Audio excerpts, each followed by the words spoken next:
Moita trasfega esta mañá nas estacións de autobuses con orixe ou destino Vigo. É a terceira xornada consecutiva sen trens na cidade. Renfe explica que o fai por motivos de seguridade, polas consecuencias do temporal. Pero continúa bloqueando os billetes ata o martes e segue sen ofrecer alternativas. Os usuarios queixanse e buscan opcións para facer as viaxes.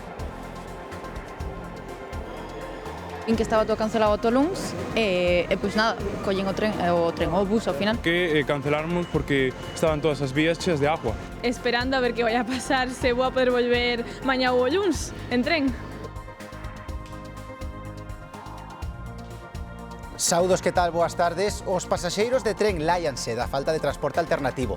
Renfe non reforzou o traxecto, decisión que contrasta ca adoptada en Cataluña. A isto súmase unha nova incidencia. Un AVE a Coruña-Madrid estivo hoxe parado máis de 2 horas. Sí, non tivo que ver este incidente co tempo, pero chega unha nova borrasca con forza a Galicia. Chámase Marta e seguirá chovendo con intensidade nas próximas horas, o que deixa ríos totalmente desbordados. Alejandro Álvarez. Sí, efectivamente, xa podedes comprobar, chove e iso comeza a notarse tamén no caudal dos ríos. Por exemplo, aquí nesta provincia de Pontevedra están en nivel laranxa o río Louro, o seu paso por este concello de Tui, e tamén o río Miño, o seu paso polo concello limítrofe de Salvaterra. Ante esta situación está activo o Plan Inungal cunha vintena de ríos galegos en vixiancia. Por aí por abaixo ten que haber, hai un camiño, non se mira. Hai moito tempo xa que non se mira unha crecida deste tipo. Non deixa de chover e hai varios sectores que se resinten. O agro ve como na línea máis de 15.000 hectáreas de cultivo continúan anegadas, o que supón perdas millonarias.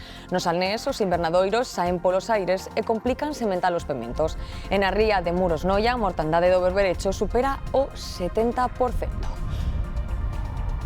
Perdas porque aquí tiña 24.000 lechugas, tuvo un día inteiro 1 metro de agua en riba delas, está toda perdida.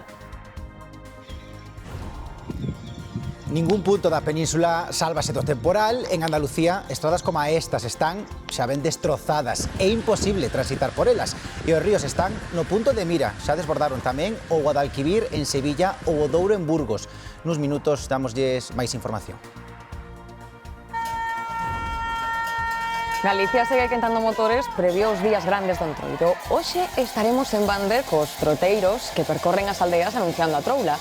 Os veciños recíbenos con doces e bebidas para agradecerlles a visita.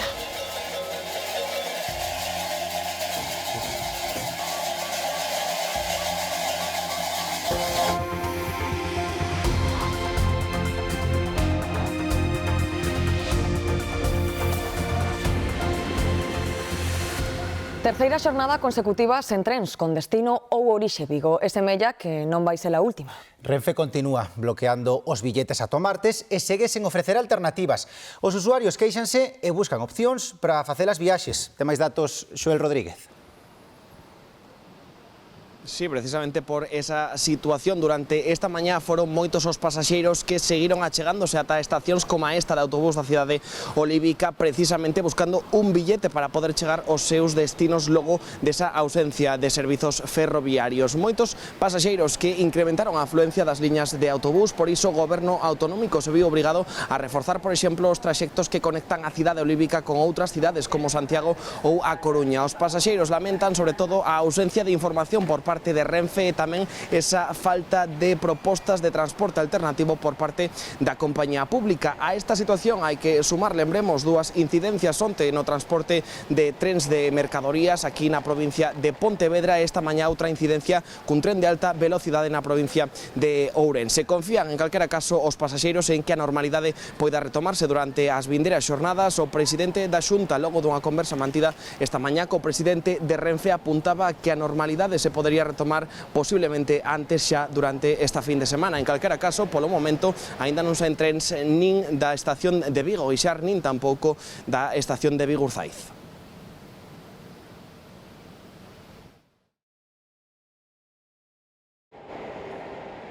A inusual inactividade que por terceiro día se rexistra na terminal ferroviaria de Vigo contrasta coa masiva afluencia de viaxeiros na estación de autobuses. Suspendida ata o martes a circulación de trens dende Vigo ata Santiago e Ourense, o bus é o único medio de transporte público alternativo. Parece ser que canceláramos porque estaban todas as vías cheas de agua. E claro, entón tiven que vir aquí a última hora porque non me esperaba eso. Tiña pensado coller o tren esta mañán porque teño o abono, pero ao final vin que estaba todo cancelado o luns e pois nada, collen o bus ao final. Según estiven escoitando, iban a cancelar o autobús, eu cancelei sen esperar a confirmación oficial, pillei un billete por Monbus, por a web, e aquí estou. Alrededor de 40 frecuencias diarias de media distancia regionais e alta velocidade con orixe e destino Vigo están afectadas. Renfe non dispón servizo alternativo por estrada. As empresas de liñas regulares reforzan o número de vehículos para atender tanta demanda. Mandarme unha mensaxe dicíndome que non iba a sair o tren e que non poñían alternativas por condicións meteorolóxicas. Como vai haber huelga tamén de buses, pois non sabemos como... Santiago está incomunicadísimo ahora mismo, entón pois hai que buscarse a vida para volver. Hoxe tampouco circulan os trens de mercadorías con saída ou chegada a Vigo. A DIF xustifica a medida no perigo que presentan as vías a causa das borrascas. Unha incidencia técnica mantivo varias horas parado o tren AVE que saíu da Coruña con destino Madrid. A avaría na locomotora ocorreu nas inmediacións de Ourense. Outra máquina tivo que desplazarse para remolcar o convoi e continuar o traxecto. Pois con este panorama toca buscar alternativas, sobre todo pensando en mañá e a volta á rutina. Xa víamos como o autobús é unha das opcións máis escollidas. O seu prezo rolda os 8 euros. Aquí, ollo, porque a mocidade ten descontos que poden reducilo a metade. Mañá, os da tarde xa están completos, así que compre bulir. Tamén outra opción, o tren, porque o SAVE e o Savant sí que están circulando, hai unha viaxe mañá e outro mediodía, o prezo aquí está rolando os 15 e os 20 euros. Outra opción, pois, compartir coche, por exemplo. A aplicación BlaBlaCar, preto dunhas 20 viaxes temos aí a cada destino, tanto a Santiago como a Ourense, e os prezos que roldan entre os 7 e os 10 euros. E para rematar, por último, teríamos o taxi, seguramente este é o menos utilizado porque xa ven que o seu prezo, o seu custo é bastante alto. Dende a Fonsagrada, o líder do PSDG, José Ramón Gómez Besteiro, xustificaba nas últimas horas os cortes na rede ferroviaria galega en razóns de seguridade e pedíalle a Xunta colaboración pro transporte de viaxeiros por estrada. Bueno, a suspensión dos trens basease fundamentalmente en razóns de seguridade e ante a seguridade que é o primeiro é o que hai que respetar, non? As vías alternativas se fan de dúas maneiras, a través do que ofrece o propio servicio o administrador de infraestructuras ferroviarias, a DIF, pero tamén hai que ter en conta que a Xunta de Galicia ten que complementar esos servicios. Mentres, Alfonso Rueda lembra que a Xunta xa reforzou estes días as comunicacións por autobús. Nunha mensaxe a través das súas redes sociais, Rueda explica que falou co presidente de Renfe. Di que entende a prudencia, pero lamenta a falta de comunicación do goberno coa Xunta. O presidente Rueda agarda que os servizos de tren se retomen tal e como lle confirmou Renfe esta mesma fin de semana. Pídelle ao Ministerio que teña en consideración a Galicia e traballe de xeito coordinado coa Xunta. O secretario xeral de Junts asegura que debe ser Cataluña a que xestione o Rodalíes. Turul exíxelles a Sánchez a dimisión do ministro Óscar Puente pola incompetencia e deixadez dun problema, dixo, que tanto lle está a afectar a vida aos usuarios dos Rodalíes. Ja n'hi ha prou de tanta deixadesa, ja n'hi ha prou de tanta incompetència, ja n'hi ha prou de tanta desinformació que afecta tant a la mobilitat, a la vida, a la seguretat dels ciutadans, no? O secretario xeral do PP acusa o goberno de Sánchez de deteriorar a alta velocidade en España coa súa mala xestión. Na inauguración dunhas jornadas de novas xeracións do Partido Popular de Madrid, Miguel Tellado tamén destacou o papel que vai ter a mocidade nas eleccións de mañá en Aragón. 8 años de sanchismo han bastado para convertir a la alta velocidad española en una auténtica amenaza para la vida de las personas. Han deteriorado el AVE en España con su mala gestión y con su corrupción. Acabamos de verlo en Extremadura, con el PP arrasando entre los jóvenes y con un PSOE hundiéndose en términos generales, pero hundiéndose especialmente en cuanto al voto juvenil. Lo vamos a ver, estoy seguro, mañana en Aragón. En Murcia, a secretaria de Igualdade do PSOE advirte dunha ameaza organizada contra os dereitos das mulleres. Asegurou que o machismo é estructural e maniféstase, dixo, con intensidade nos espazos de poder. A creación do Comité Asesor de Igualdade servirá, asegurou Pilar Bernabé, para ataxar as desigualdades dende a política. de la ultraderecha. Un pilar fundamental para nuestro partido, que siempre ha avanzado gracias al impulso de las mujeres y del feminismo, porque eso es lo que más nos diferencia del resto de partidos. Los bárbaros estaban al otro lado de la valla, pero los bárbaros... Coa chegada de Marta, unha nova borrasca, a atención segue posta nos ríos. Son varios os que xa botaron por fora, de feito. E outros están a punto de facelo. Na provincia de Pontevedra hai varios en nivel laranxa pola auga que levan. Ten máis datos Alejandro Álvarez. E xa podedes comprobar que agora mesmo chove con ganas e a terra é incapaz de absorber tantísima agua. Aquí na provincia de Pontevedra temos varios ríos en nivel laranxa, por exemplo, o río Louro, seu paso por este concello de Tui, tamén o río Miño, seu paso polo concello limítrofe de Salvaterra. Pero fora daqui, na provincia de Ourense, preocupa especialmente o río Miño, seu paso polo concello da Peroxa, xa que ali está en nivel vermello. Ante esta situación está activo o plan Inungal en fase de preemerxencia. Están baixo especial vixiancia unha vintena de ríos nas 4 provincias galegas. Ante esta situación o que toca é extremar as precaucións, porque como ben decimos, a previsión é que non vai parar de chover e iso pode provocar que os ríos aumenten considerablemente o seu caudal. Unha vintena de ríos continúan baixo vixilancia polo risco de inundacións e hai 4 puntos en nivel vermello na demarcación da Confederación Hidrográfica Miño-Sil. Son os localizados na Peroxa e Salvaterra, no río Miño, en Ribadavia, na confluencia do Avia co Miño, e en Tui, no río Louro. O plan Inungal permanece activo en fase de preemerxencia desde o 20 de xaneiro. O río, a verdade que está moi crecido, é un espectáculo velo, a verdade que hai moito tempo xa que non se mira unha crecida deste tipo. Aquí temos a sorte que polo menos non temos as desgracias que están pasando noutros sitios. E con eso xa nos damos por satisfeitos, non? En Ourense, o caudal do Arnoia cadou máximos e o Limia e o Sil experimentaron crecidas importantes. Na provincia da Coruña, a situación mellorou sensiblemente en puntos como Betanzos, pero seguen baixo seguimento o Mandeo e o Mendo. Os dous ríos desbordáronse o mércores pasado provocando inundacións na zona da Ribeira e no Carregal.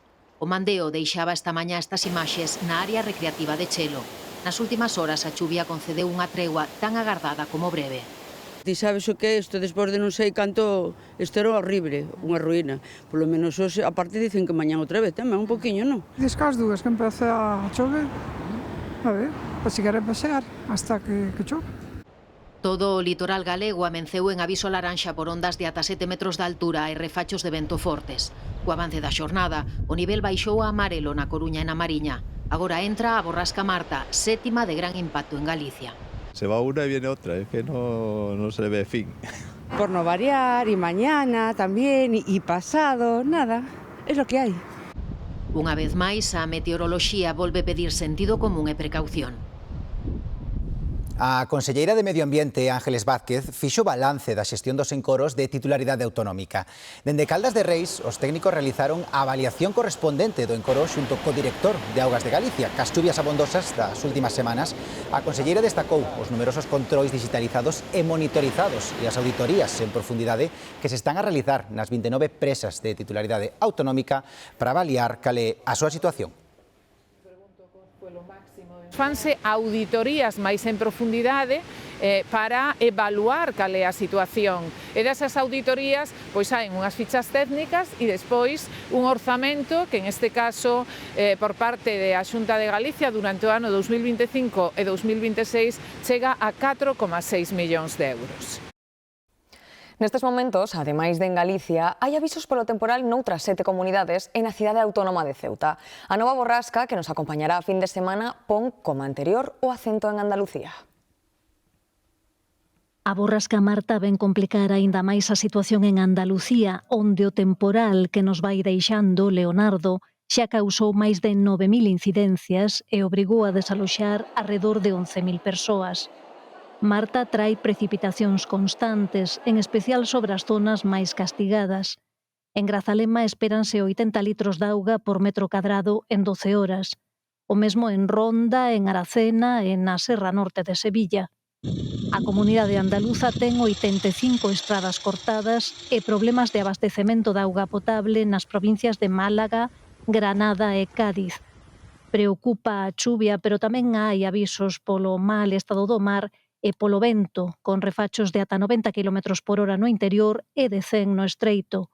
O presidente andaluz pídelle ao Goberno Central que active o fondo de continxencia e solicita tamén a axuda do Fondo de Solidariedade da Unión Europea para mitigar as perdas. Solo en el ámbito de las infraestructuras autonómicas, solo en nuestras carreteras, ya el impacto de las obras que se tienen que hacer para volver a ponerlas en marcha supera los 500 millones de euros. Outra comunidade en aviso laranxa é Extremadura. Ali tamén se prognostican precipitacións abundantes nas zonas xa afectadas por acumulacións de auga e ríos en perigos de desbordamento. O mapa de avisos toca tamén as dúas Castelas, Madrid ou as Baleares. En Castela-A Mancha, por exemplo, emitiuse esta mañá unha mensaxe S-Alert por risco de inundacións nas localidades bañadas polos ríos Bullaque e Guadiana na provincia de Cidade Real. Ahora mismo la situación no es excesivamente preocupante, pero puede variar con la nueva borrasca, que estén atentos, que los servicios están para darle la mayor garantía de seguridad. Este domingo aínda vai haber moitos avisos por mal tempo activados. Mañá, máis dun millón de aragoneses están chamados ás urnas nos que son os primeiros comicios adiantados nesa comunidade. E a menos de 24 horas da apertura dos colexios electorais, os candidatos desconectan na súa xornada de reflexión. Marcos Sueiro. Ante a reflexión dos candidatos, como dicías, volveu deixar imaxes tradicionais, pero ao mesmo tempo tamén representativas do momento político que estamos a vivir. O aspirante á reelección, candidato do Partido Popular, Jorge Azcón, deixouse ver pola Basílica do Pilar, aquí ao lado, e compartiu o aperitivo con compañeiros de partido. Tamén Pilar Alegría, do Partido Socialista, deixou pegada nas redes sociais da súa actividade. Visitou unha libraría e adicará o resto da xornada a estar con amigos e familia. O resto de candidatos seguiron, como imaginades, o mesmo patrón e coincidiron todos, iso sí, na importancia de ir a votar mañá. Nos quixemos hoxe, por certo, recuperar algunha das claves destas eleccións e tamén darlle contexto a esta cita electoral. Como xa sucedeu en Extremadura e cumprindo mesmo que o PP lle reclama a Pedro Sánchez ante a prórroga dos presupostos, Jorge Azcón convocou eleccións anticipadas ao non poder aprobar os orzamentos. Tamén será en clave nacional a candidata do PSOE, Pilar Alegría, será a primeira das exministras de Sánchez que deixan o goberno para aspirar a unha presidencia autonómica. A exvoceira do Executivo Central medirá o desgaste socialista tras os casos de corrupción que asolaron as súas filas. A vitoria do PP é clara en todas as enquisas, pero tamén todas apuntan a que Azcón necesitará pactos para gobernar. A maioría absoluta, nunca acadada nunhas eleccións de Aragón, sitúase nos 34 escanos. Todas las encuestas que estamos conociendo en la actualidad dicen algo que es absolutamente diferencial. Y es que por primera vez en la historia de Aragón el Partido Popular va a sumar más representación que todos los partidos de izquierda juntos. Se se cumpren os pronósticos, o PSOE encamiñaríase a un novo batacazo e o gran beneficiado sería Vox. Y sobre las encuestas, yo les voy a decir algo. Yo lógicamente las leo y las miro como todo ciudadano, pero la verdadera encuesta es el 8 de febrero. Llevamos ya 40 años de bipartidismo estafador que habla de una supuesta gestión, de una supuesta mejora de los servicios sociales, pero la consecuencia de donde estamos ahora es quién nos ha gobernado. A fragmentación das forzas á esquerda do PSOE que non conseguiron concorrer nunha candidatura única poderían deixar sen representación a Podemos. O resultado que saia das eleccións deberá dar resposta ás demandas do pobo aragonés. A vivenda, a despoboación e a sanidade son os grandes retos que abordan tanto a sociedade como os candidatos. E tamén xornada de reflexión hoxe en Portugal nunhas eleccións moi marcadas polos estragos dos temporais en que os candidatos mudaron os actos de campaña polas visitas a localidades afectadas. Brais Suárez. Xornada de reflexión en Portugal tras unha das campañas electorais máis anómalas na historia do país, na que ambos os dous candidatos, o socialista Antonio José Seguro e o ultradereitista André Ventura, pasaron prácticamente toda a semana nas zonas inundadas do centro portugués. Unha presenza que demostrou o que xa se sabía. Son dúas personalidades radicalmente diferentes. Seguro é consensual e institucional. Ventura é moito máis radical e disruptivo e de feito chegou a pedir o adiamento da votación en todo o territorio Cantario por mor das inundacións. A Comisión Electoral opúxose, pero mañá haberá varios municipios en situación de calamidade que non voten e o fagan dentro dunha semana.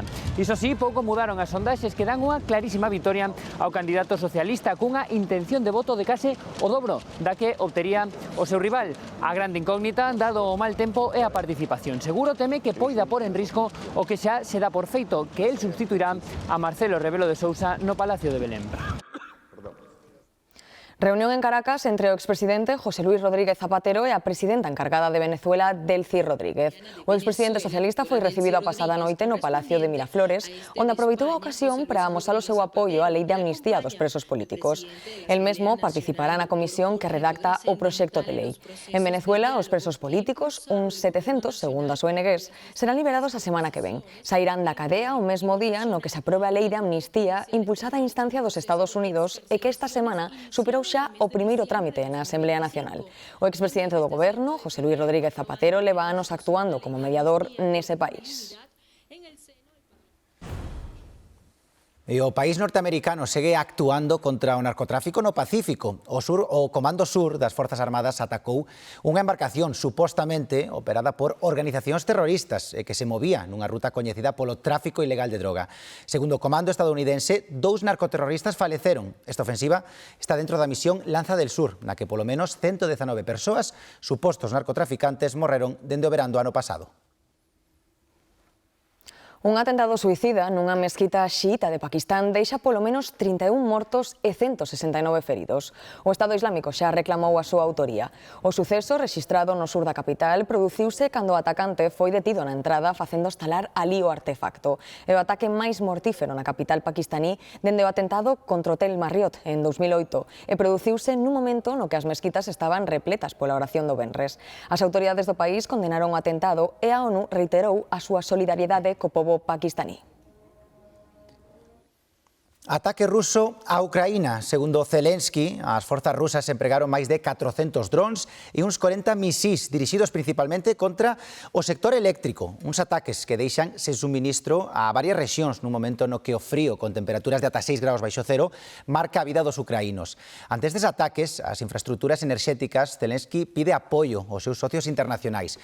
Mentres, Estados Unidos dalle a Ucraína e a Rusia un prazo ata xuño para acadar un acordo que poña fin a unha guerra que xa se achega aos 4 anos. Este era o momento no que a Policía Local sacaba do Salón de Plenos da Mancomunidade do Morrazo a concelleira do PP, Estela Santomé. Así, lle ordenou a alcaldesa nacionalista Leticia Santos. Debatían a polémica taxa do lixo que saiu adiante cos votos nacionalistas e socialistas. A alcaldesa xustifica a decisión, asegura que a expulsou por increpala mentres explicaba os beneficios da nova ordenanza. Todos os concelleiros do PP de Cangas, Moaña e Bueu decidiron abandonar o pleno en solidaridade como repulsa do acontecido. Denuncian a actitude dictatorial da alcaldesa.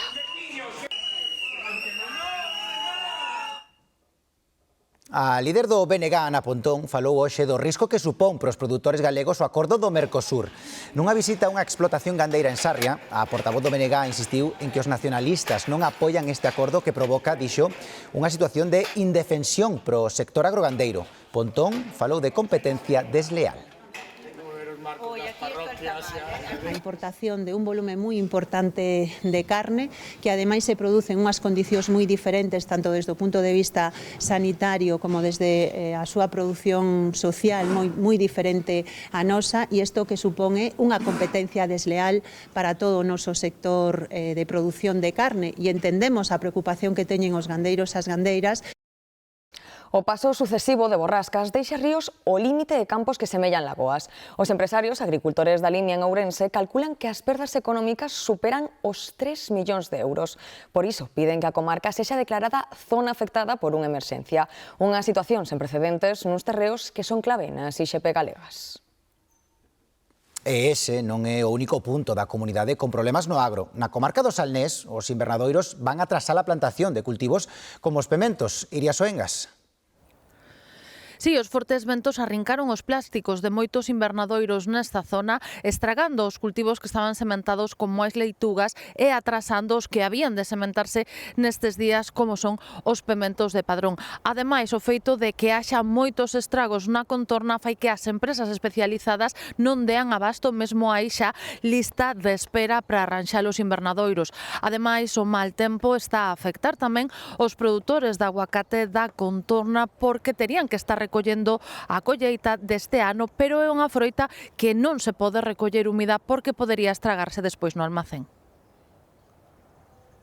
As constantes chuvias das últimas semanas fixeron rebordar ríos como Umia, o que deixou inservibles moitos cultivos na comarca do Salnés. Sí, perdas porque aquí tiña 24.000 lechugas, tuvo un día inteiro 1 metro de agua enriba delas, está toda perdida. Tamén os ventos fortes causaron estragos, sobre todo nos invernadoiros. Que voaron plásticos, un invernadoiro aquí dun socio tamén que pois estaba o plástico recién posto e colleu, debe de ser un tornado que colleu, pois aplastou directamente. Cos invernadoiros estragados perderonse os cultivos que estaban sementados como as leitugas e atrásanse outros que habían de sementarse estes días como os pementos de Padrón. Os produtores non consiguen arranxar os desperfeitos tan axiña como precisan, porque as empresas especializadas nos invernadoiros non dan feito con todos os estragos que hai na zona. Entre os plásticos que voaron e que non para de entrar outro temporal, non poden ir a reparalos, claro. O mal tempo tamén está a atrasar a colleita de aguacates no Salnés, xa que esta froita non se pode recoller húmida porque podería estragarse despois nos almacéns. As choivas intensas das últimas semanas están poñendo en risco os recursos do sector marisqueiro. En Noia, a mortaldade do berberecho polo exceso de auga doce é do 80%. Aínda así, a confraría mantén a previsión de comenzar a campaña a primeiros de marzo. Na ría de Noia, as mostraxes feitas esta semana pola confraría confirmaron os peores agoiros. Nas zonas de marisqueo a pé, o 80% do berberecho está morto. As zonas máis afectadas son os bancos do Concheiro e dos lagos de Boa. Entre os profesionais do sector, a preocupación é grande. Non, as perspectivas son malas. As perspectivas para agora son malas e posiblemente para o ano que ven tamén. Todos os anos facemos o mismo. Todos os anos morre o marisco no mes de xaneiro, no mes de cando veñen as riadas, ou habrá que quitalo antes, porque senón todos os anos a facer a mesma cousa, todos os anos equivocándonos, todos os anos sin quedar sin produto, todos os anos sin vender, todos os anos sin ingresos. A ameixa está resistindo mellor, cunha mortaldade de entre o 10 e o 20% dependendo das zonas. O exceso de auga doce polas chuvias constantes das últimas semanas fai que a salinidade das augas nalgunhas zonas de marisqueo sexa cero. A situación é semellante á vivida hai 3 anos, cando a baixada da salinidade matou o 80% dos berberechos. Cada vez vemos que este tipo de situacións tamén se fan máis cortas no tempo, pero o sector sempre soubo sobrevivir e sempre soubo salir. Despois outro tipo de baixadas de produción, sí, se fan moitos estudios, pero que ao final moitas veces non nos están dando esas solucións que realmente a efectos prácticos quere o sector. Pero non nos están dando esas solucións porque quizás se están traballando a corto plazo, é dicir, de hoxe para mañán. Entonces hai que ver un pouco a evolución ao largo dos anos e ver un pouco que tipo de posibilidades se poden dar para poder mellorar a produción. Nas zonas de marisqueo da flote a mortaldade é menor, entre un 15 e un 20%. A confraría de Noia mantén a previsión de comezar a nova campaña marisqueira o 2 de marzo. E as chuvias sen tregua tamén teñen consecuencias sobre o ánimo e os proxectos de ocio da xente. Cansos como estamos do mal tempo, buscamos escapadas que nos traian unha raiola de sol. Os que poden viaxan nestas semanas a destinos calorosos, os que aínda non teñen libre, polo menos planifican e reservan as vacacións pensando no verán.